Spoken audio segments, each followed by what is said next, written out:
Nikaso.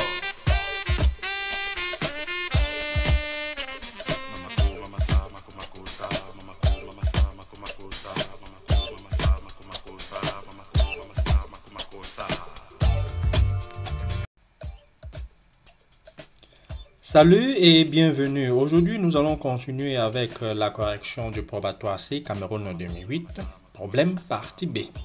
Alors, ce problème ici concerne une série statistique à double entrée, comme vous voyez dans ce petit tableau. Alors, la première ligne concerne le numéro de l'année et la seconde ligne concerne le salaire moyen en francs CFA. Donc, nous allons, entre autres, déterminer le nuage de points, déterminer le point moyen, calculer le coefficient de corrélation linéaire et déterminer une équation de la droite de régression de y en fonction de x. Et puis, nous allons utiliser cette droite pour estimer le salaire de cet ouvrier en 2010. Alors, restez là avec moi jusqu'à la fin de cette vidéo et puis nous allons découvrir ce que cet ouvrier va gagner en 2010. Sans plus tarder, nous allons commencer avec la première question. La première question est représenter le nuage des points associés à la série double XI, YI dans le plan muni d'un repère orthogonal, ainsi que le point moyen G du nuage, puis ajuster à la règle ce nuage de points. Et enfin, on calculera les coordonnées du point moyen G.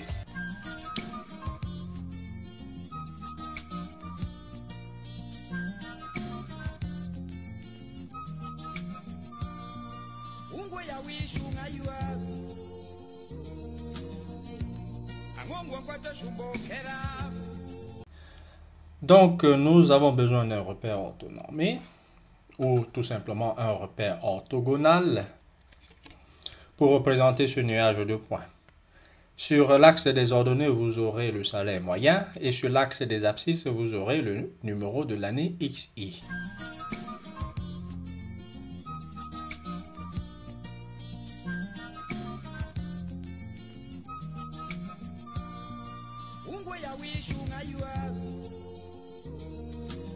Ok, après avoir construit ce repère, nous allons placer le premier point.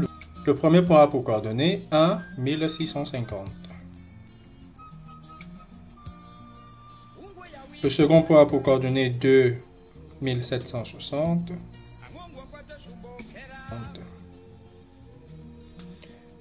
Et le dernier point a pour coordonnées 7, 2530.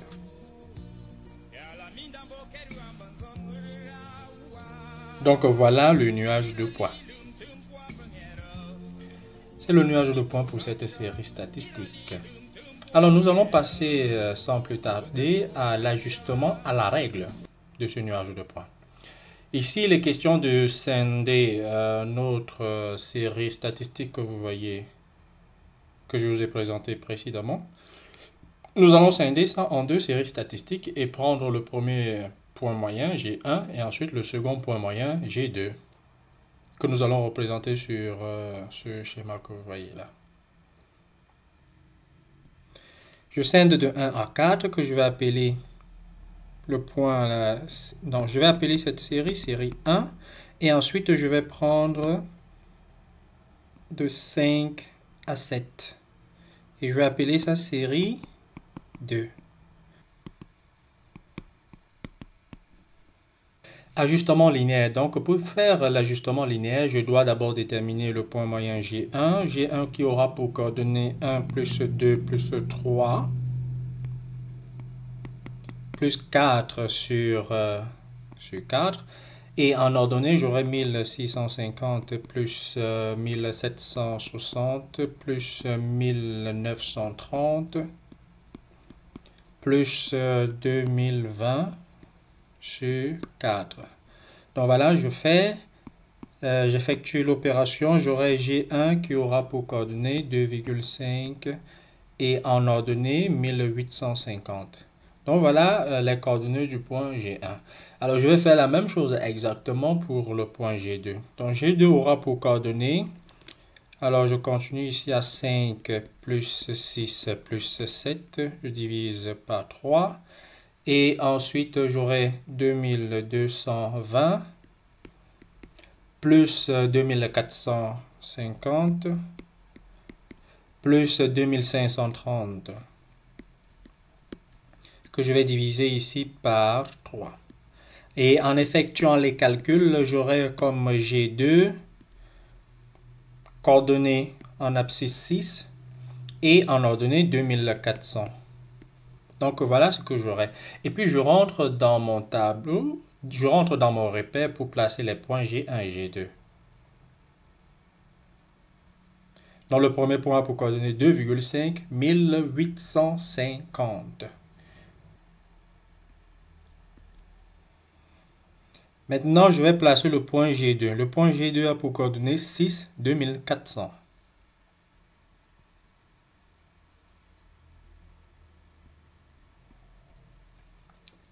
Alors, pour avoir cet ajustement à la règle, je vais joindre le point G1 à G2 pour avoir cette droite d'ajustement à la règle.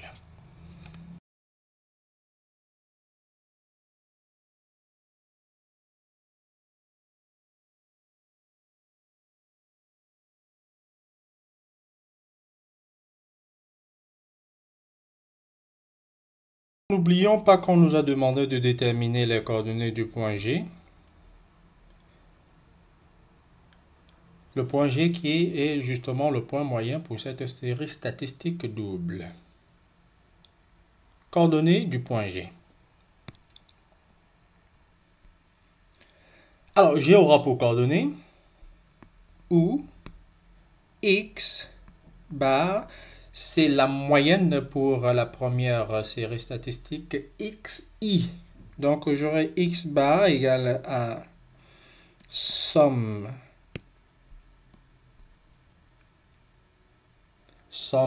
de XI sur N, où N est justement la somme totale.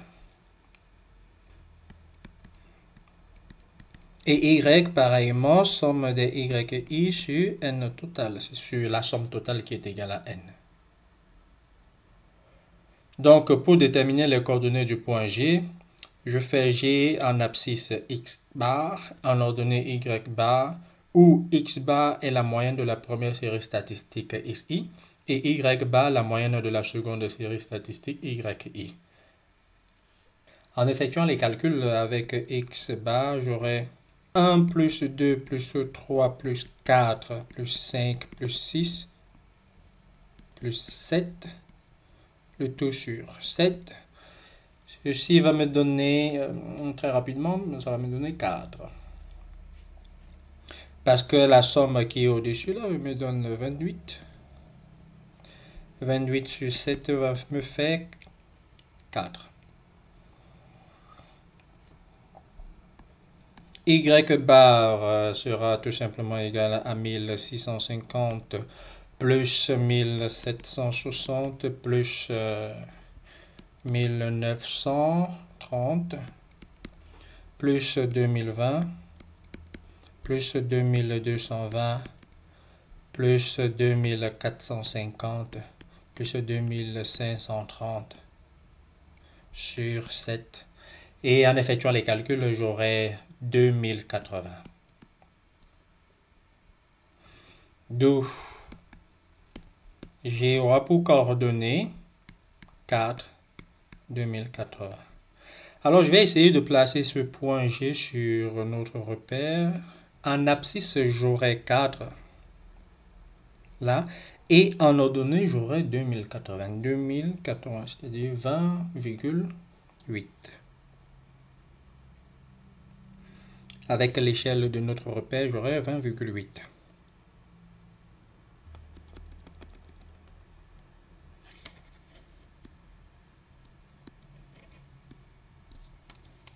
Donc voilà le point G.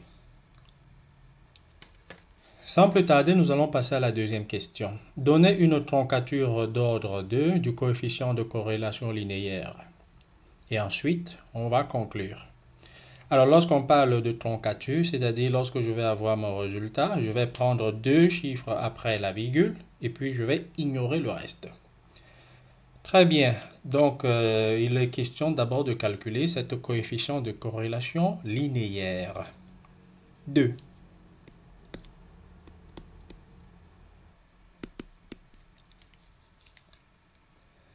La formule pour calculer ce coefficient, R égale covariance XY sur les cas types de X fois les cas types de Y. Donc nous allons premièrement commencer par calculer les cas types de X et ensuite calculer les cas types de Y et finir par calculer la covariance XY. Pour calculer les cas types, il va falloir d'abord calculer la variance parce que les cas types, c'est la racine carrée de la variance. Donc, variance de X. La formule pour calculer la variance de X est donnée par ce que vous voyez là, somme de NI, XI moins X bar, le tout au carré, divisé par N.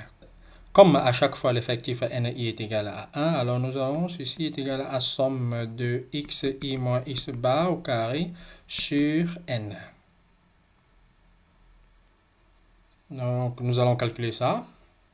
Et ceci va me donner en application numérique, je vais avoir 1 moins 4 au carré, plus 2 moins 4 au carré, plus 3 moins 4 au carré, plus 4 moins 4 au carré, plus 5 moins 4 au carré, plus 6 moins 4 au carré, plus 7 moins 4 au carré. Je vous rappelle que 4 c'est la moyenne X bar sur 7.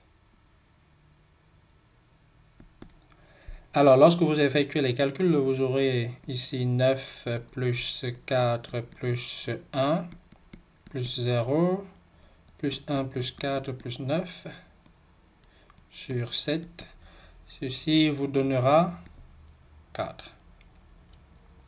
Parce qu'au numérateur, vous avez 28. Et ensuite, je passe au calcul de la variance Y. La variance de la série statistique Y, VY, sera égale, je mets d'abord la formule, somme de NI, facteur de YI, Y bar, le tout au carré sur N.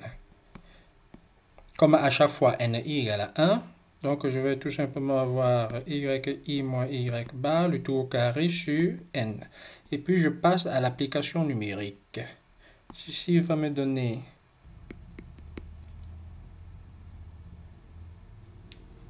donc voilà le calcul de V, Y, c'est-à-dire la variance de la série statistique Y.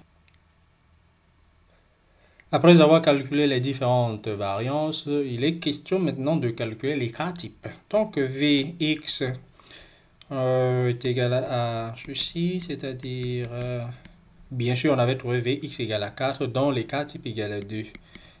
Et les cas types en Y est égal à racine carrée de VY, c'est-à-dire racine carrée de 96 057,1428. On aura, qu'est-ce qu'on va avoir? On va avoir 309 93 086. Donc, maintenant, on va passer au calcul de la covariance. Covariance XY. Alors, je vous donne la formule.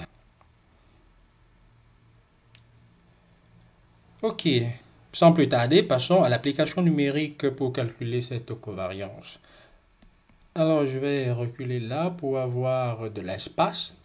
Comme ça, je vais avoir XI moins X bar, c'est-à-dire moins 3, fois YI moins Y bar, c'est-à-dire moins 430. Ça, c'est pour le numéro 1. Et ensuite, bien, lorsque vous effectuez les calculs, vous aurez... Donc, le résultat pour la covariance XY me donne 615,71. À présent, je peux calculer le coefficient de corrélation linéaire. R égale, je rappelle la formule, cov x et y sur les cas types en X et les cas types en Y. Ceci va me donner, puisque j'ai déjà toutes les valeurs, j'aurai 615,71482 sur 2 fois 309,930. Ceci va me donner 615 au numérateur, sur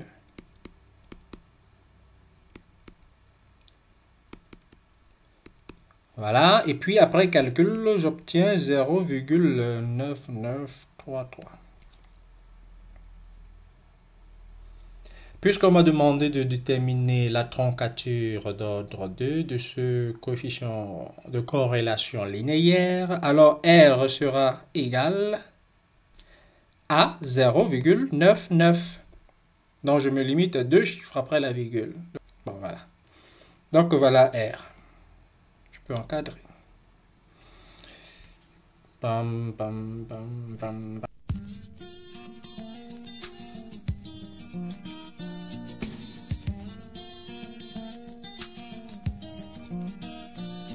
Après avoir calculé R, nous allons conclure.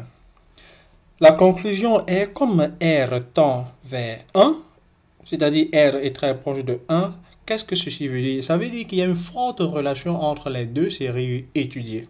Comme R est égal à 0,99, qui est très proche de 1, alors il y a une forte relation entre les variables. Ce qui veut dire qu'il y a une forte relation positive entre le numéro de l'année XI et le salaire horaire moyen YI.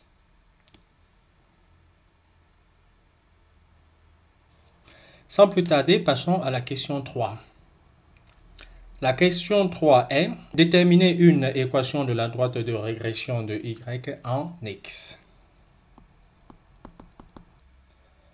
Par la méthode des moindres carrés, une équation de la droite de régression de Y en X est donnée par Y égale à AX plus B, où A égale à covariance XY sur variance de X, et B égale à Y bar moins AX bar.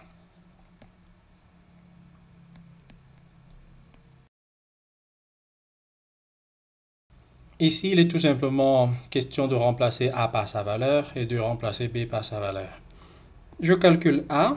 A égale à cov X, Y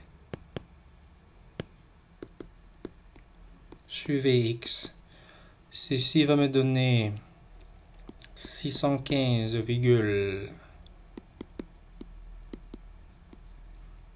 sur 4.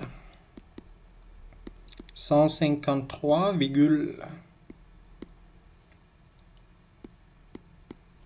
et B va me donner 2080 moins 153,92855. Ceci sera égal à 1464,2858. D'où une équation de la droite de régression de Y en X est Y égale 153,92 X plus 1464,28. Donc voilà.